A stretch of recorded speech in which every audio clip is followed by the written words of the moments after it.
روسیه دیگر به مانندی که قبلا بود قدرت تاثیر کردن پورا با اوکراین را از دست داده است. بنابراین اوکراین ها هم به دو گروه تقسیم شدند.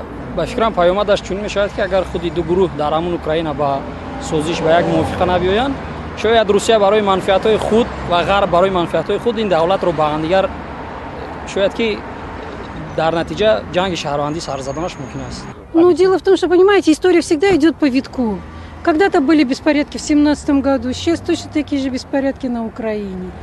Когда власть, извините меня, себя не может проявить как следует. Власть должна быть сильной. Нравится она Европе, не нравится. Но, извините меня, на двух стульях сидеть нельзя.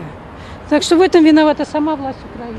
И обязательно бузии сиёсия барои ки агар мардуми Украина агар барои ваё да беҳбудӣ мешавад, барои Евросоюз да дохил шиданшон, барои ваё примо Европа мешаванд, ваё да 100% тараққиёт амачи блоки НАТО да дохил мешаванд.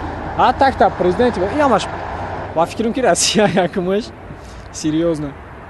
Как бы Европа агар қариб шавад ямаш ам бозии сиёсии хичонаки барои намемона ки заминҳои гирди хича Россия ам заминошонад қариб шидани Европаро.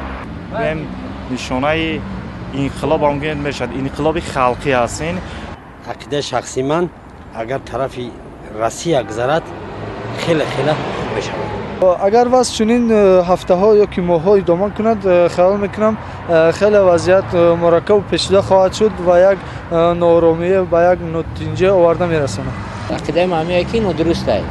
برای که پیش از اون که یک مسئله روی کردند باید یکم به منفعت خلق به نظر گیرند.